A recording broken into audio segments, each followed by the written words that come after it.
হেই everyone, কি অবস্থা সবার? কেমন আছেন সবাই? আমি আপনাদের সবার অপ্রিয় সার্টিফাইড রাইডার, নাম তো সবাই জানেন।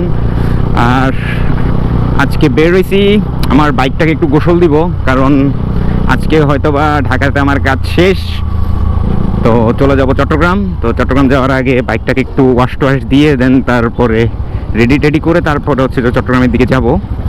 বাইকের যে ওয়াশ সেন্টারগুলো সেগুলো হচ্ছে যে মিরপুরের দিকে, ভালো ভালো ওয়াশ সেন্টার, তারপর হচ্ছে কম দামে মিরপুরের দিকে পাওয়া যায়।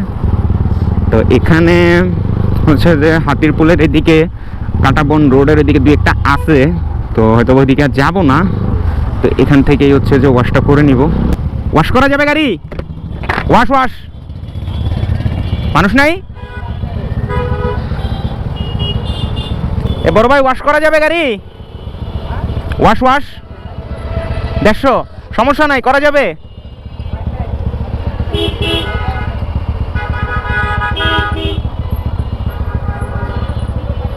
পানি নেই, এটা কোনো কথা? কাঁটাবনের এদিকে তো ওয়াশ পাইলাম না, এখন যাইতেছি মিরপুরের দিকে। মিরপুরে যাব, গাড়ি ওয়াশ করব, দেন আমার ইন্ডিকেটারটাও জ্বলতেছে না, ইন্ডিকেটারটাও চেক করব। দেন আর টুকটাক কিছু কাজ আছে, ওগুলো শেষ করে দেন তারপরে হচ্ছে যে বাসায় আসবো। তো ফাইনালি 60 ফিট আসছি। আর এখানে আসছি অনেকবার, কিন্তু কখনো বাইকের কাজ করানো হয় নাই বা ওয়াশ টাশ করানো হয় নাই। তো এবার 60 ফিটে ওয়াশ করে দেখি যে ওদের ওয়াশের কোয়ালিটি কেমন। নেক্সট টাইম যদি ঢাকাতে এসে বাইকটাকে ওয়াশ করি তাহলে 60 ফিটে চলে আসবো। এর আগে যেখানে করছিলাম সেখানে মোটামুটি ভালোই করছে, খারাপ করা নাই, গুরুত্ব সহকারে করছে। আর বাসায় যে আমি ওয়াশ করি তখন আমি যেভাবে একদম কোছায় কোছায় একদম ভিতর থেকে ময়লাটা বের করি, কিন্তু দোকান ওয়াশ যেখানেই করান আপনি, 100 টাকা দিয়ে করান, 150 টাকা দিয়ে করান, 200 টাকা দিয়ে করান বা 500 টাকা দিয়ে যদি করান, তাও কিন্তু তারা ওইভাবে ওয়াশটা করবে না, কারণ ওদের এখানে গাড়ির চাপ অনেক বেশি থাকে। তো ওরা চায় যে কীভাবে মানে হচ্ছে যে একটার পর একটা তাড়াতাড়ি শেষ করে ফেলা যায়। তো এই চিন্তায় হচ্ছে ভালোভাবে ওয়াশটা হয় না।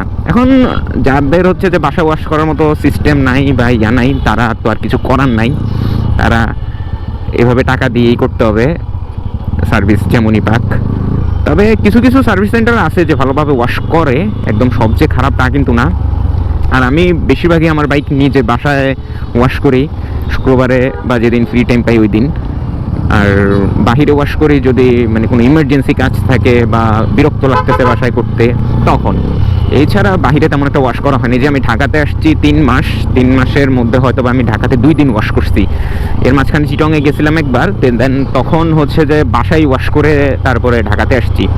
আর এখানে ওয়াশ করার পর যে হাওয়ার মেশিনটা দিয়ে হচ্ছে এই শুকায় বাইকটা, সেটা বাসায় তো আমার নাই। তো এই জন্য আমি চাপার মধ্যে, যে চাপার মধ্যে হাওয়াটা দিতে না পারার কারণে আমার চাপার কিছু জায়গায় জং পড়ে গেছে, প্লাস হচ্ছে ইন্ডিকেটারটা কাজ করে না। এই যে ইন্ডিকেটার হঠাৎ করে দেখতেছি ওই দিন কাজ করতেছে না, হয়তো বা পানি ঢুকেছিল এই জন্য হয়তো বা কাজ করতেছে না। তো ওই হাওয়ার মেশিনটা না থাকার কারণে এই টুকটাক ঝামেলাটা হয়।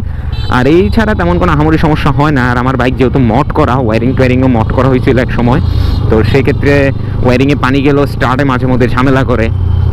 তো এই জন্য ঝামেলা হবে বলে আমি বাসায় তেমন একটা ওয়াশ করতে মন চায় না, কিন্তু তারপরও করি। ওয়াশ হইব কত করে ওয়াশ? 120 টাকা। 100 টাকা করে তো করায় ওয়াশ।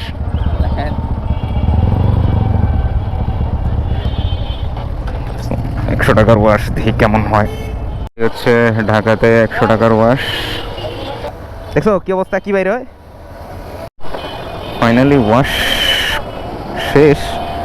এই হচ্ছে ওয়াশ করার পর ফাইনাল লুক। বাট পলিশটা মারলে আরও চকচক করতো, আর এখন লো লাইটে ভালো আসতেছে না।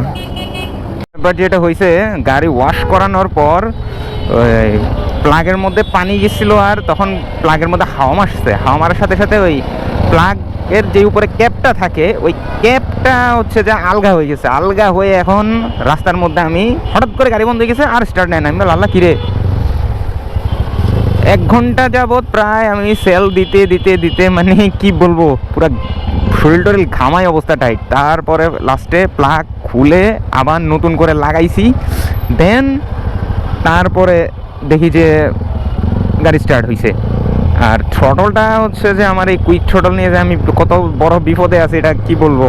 যারা কুইক থ্রটল লাগান শখের বসে রেডি পিক আপ বাড়বে বলে, ভাই পায়ে ধরি মা পোসাই দোয়া ওসাই, মডিফিকেশন করেন ব্রেক, তারপরে হচ্ছে থ্রটল, তারপরে মানে বাইকের যে মেইন পার্টসগুলো এই জিনিসগুলো মডিফাই করেন, এই জিনিসগুলো স্টকই রাখেন।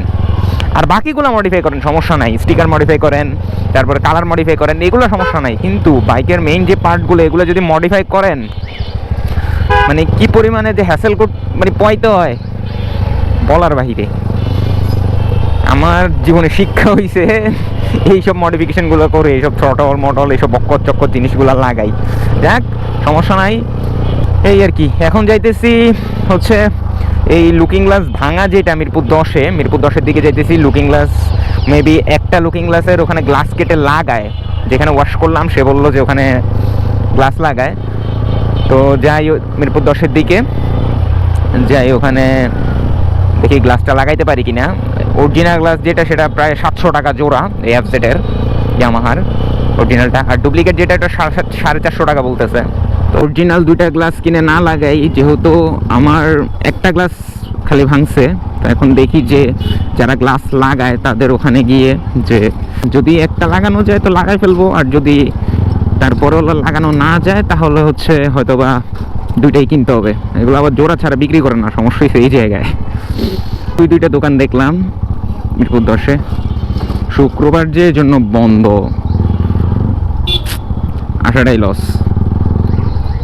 আমি জানিও না যে শুক্রবারে বন্ধ থাকে, তাহলে হয়তো হয়ে যেত। একটা খোলা ছিল, ওর কাছে গ্লাস নাই, আর দুইটা তো বন্ধই। দেখ ব্যাপার না, কপালে না থাকলে যা হয় আর কি। সো ফাইনালি কাজ শেষ করলাম, এখন বাজে 10:40। বের হয়েছি দুপুর না, অলমোস্ট বিকাল 4টার দিকে। সব কিছু কাজটা শেষ করে এখন মিরপুর থেকে বাসার দিকে যাইতেছি আগারগাঁও হয়ে। আর লুকিং গ্লাসটা চেঞ্জ করতে পারলাম না, দোকান বন্ধ। সো দেখা হবে আগামী কোনো ভিডিওতে আবার নতুন কোনো টপিক নিয়ে। ততক্ষণ ভালো থাকেন, সুস্থ থাকেন, অ্যান্ড আল্লাহ হাফেজ।